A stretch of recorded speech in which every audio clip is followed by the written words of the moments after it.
So I've been without an advent calendar, which is sad.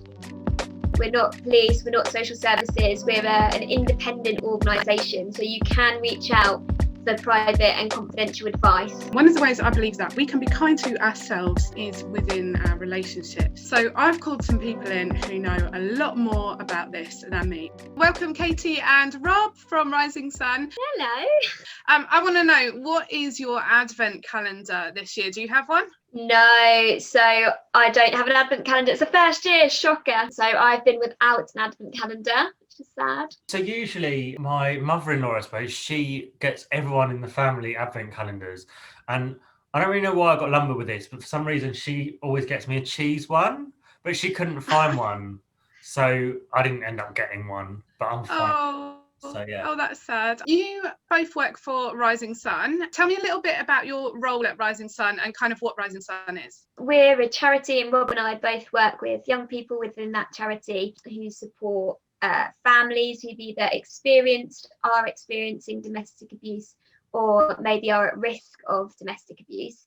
And there's lots of different ways that can look. So we have kind of anything from counselling services to safety planning to raising awareness around healthy and unhealthy relationships. And both of us are mentors for the organisation.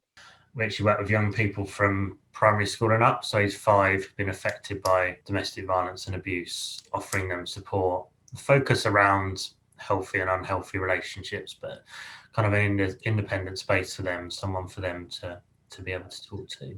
Sounds great. I think it's really important to have mentors in your life for different seasons, and just having someone outside of your peer group, and maybe not a teacher, but not your parents' best friend, someone that's separated but still gives wisdom and advice and is non-judgmental as well. I've seen both of you work, and I think you are very good at being non-judgmental to whatever a young person might come out with, which I think is so important, because young people need to know that they can say things without risk of rejection.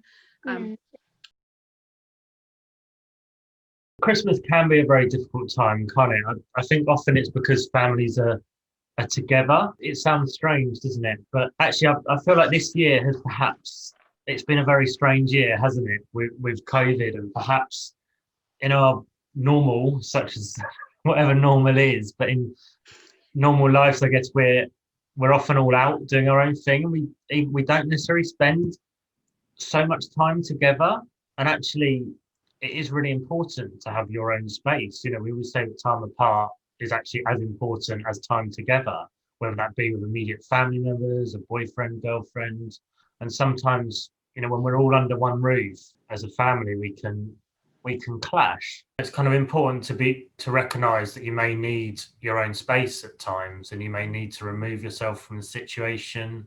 And that's always okay. Families can get on our nerves, they can be frustrating. Perhaps some of these conversations need to happen before Christmas morning. What if you feel uncomfortable about your relationship with your significant other? I think it's really important to remember that, especially around Christmas and during lockdown, you might feel even more pressure from a partner or a friendship that they need to see you. Maybe they're making you break lockdown rules, and there's an expectation that you have to be together all the time, or you have to be together at Christmas, and you have the right to have your own time, your own wishes, your own privacy, and have boundaries respected. We're here to support young people, and also our services are here, private, confidential and non-judgmental, to kind of listen a little bit about what's been going on for you, provide some emotional support, and kind of help you figure out what you might need to do. We wouldn't pressure you to separate.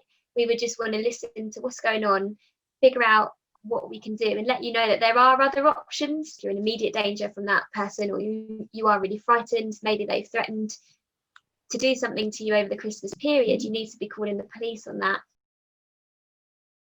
We always advise communication up front rather than just walking out in the middle of an argument. That can kind of raise tensions, can't it? I know if someone walks away from me when we're when things are getting a bit heated, but to be able to kind of have that conversation up in advance, to sit down and talk about it and say, actually, maybe when we are getting stressed with each other, when we are getting wound up, we all need to have our own coping mechanisms, and that can be different for different people. For me, I like to get I like to get outside, go out for a walk, get some fresh air. Yeah, I think it's kind of, if you're aware that there's likely to be something that might come up, if there's a family member that might wind you up a little bit, perhaps it's about talking about that up front and saying, this person gets on my nerves, and kind of talk with your parents about what you might be able to do to kind of address that situation, so you've thought about it together. So yeah, talking about things up front is really, really important. In terms of communication, we always talk about trying to communicate as much as possible in an assertive communication style. So there's 3 main styles of communication. So the first one would be aggressive. All of us can at times become like that. I think we can all see that that's not a very healthy way to communicate. The opposite of that is to communicate in a passive way, which is to kind of not speak up for yourself, almost allow others to get what they want. We talk about assertive communication, which is kind of a middle ground between the two. It's about respecting other people, but it's about standing up for yourself. So being willing and able to state how you feel. Kind of give an example, I suppose. The example I always give, kind of bring it back to me and kind of at home with my partner. One of the things we often argue about is the cleaning and the tidying up, as I guess probably many families do. I might come in and moan. I'll be like, oh, come on, why is it always such a mess? Just maybe raise my voice and get quite aggressive. But what I've done there is I've immediately criticised her. So she's more likely to respond in a annoyed way towards me, and then things just build, and it can be really minor things like that cause conflict within families. So what I try to say in my calm, rational voice, say something like, I feel really stressed or really wound up, annoyed because the kitchen's really untidy. Maybe the 2 of us could kind of come to an agreement to try and keep it clean together. And there I've stressed how I feel and what's made me feel like that, not put the blame on her and made it a two-sided thing. I think that's really important, because quite often I hear, I'll just ignore it.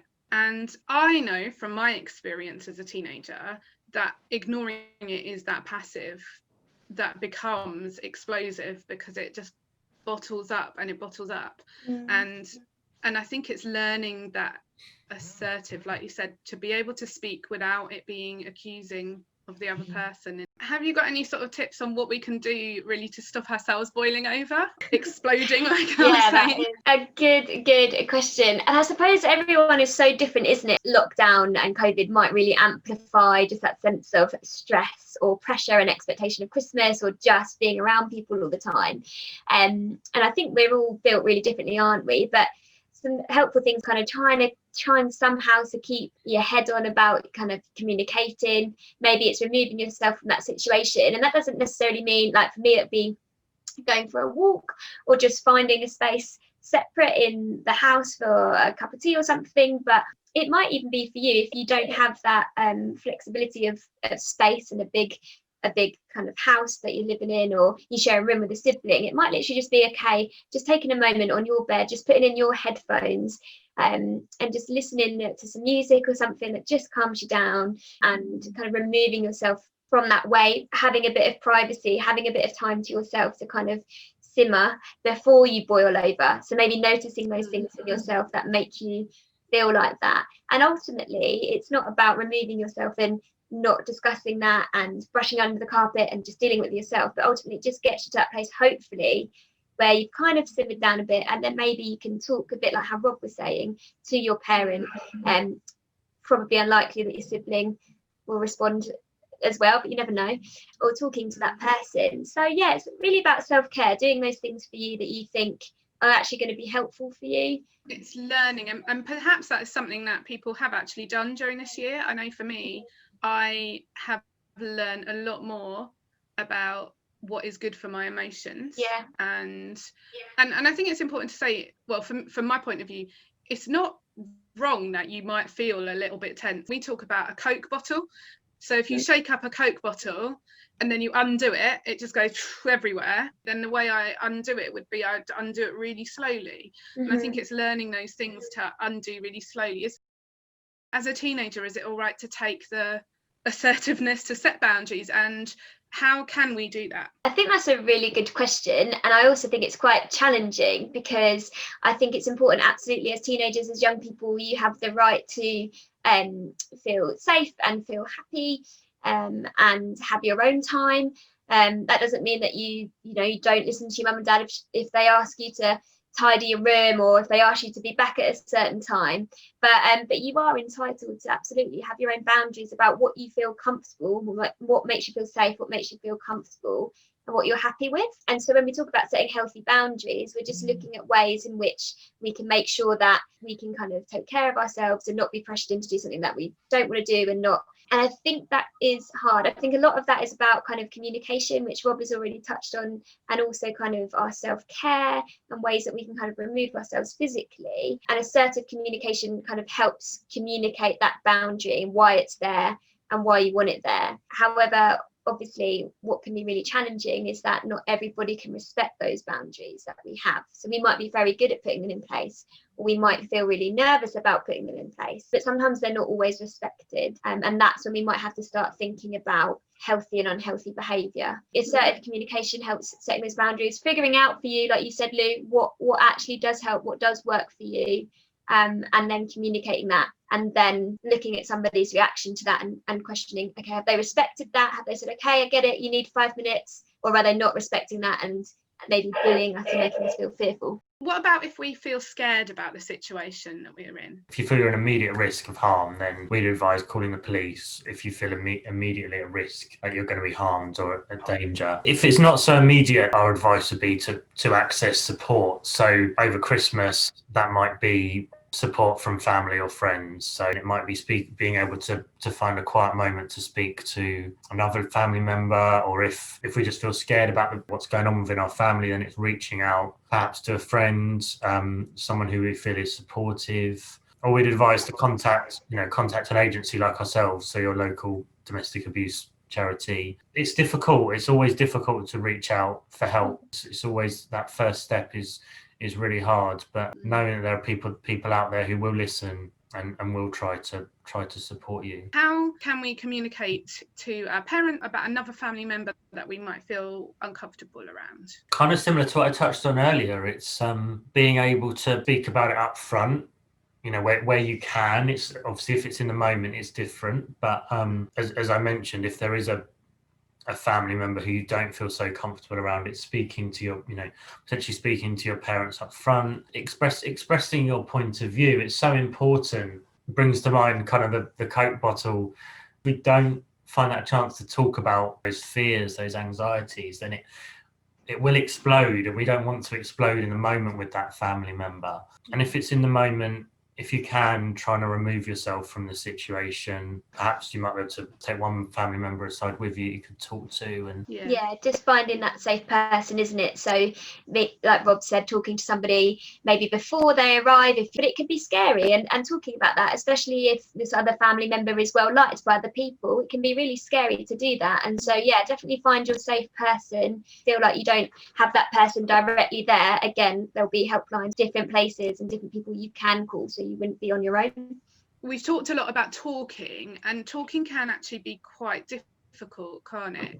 I wonder if sometimes it's easier to sit and write a script almost and not send it straight away, because I know when I write those letters in my emotional state, they, one, don't make sense, and two, they're just full of emotion. And actually being able to write something down, maybe put it down for a couple of hours or till the next day, and then sort of almost do a rewrite of it, which has more structure. And I think different things work for different people. Sometimes it can be really helpful just to write it down with no intention of actually sending it or giving it to the person. You might literally just get things out. Just as a disclaimer, I'm not saying write a letter to the person you're scared to.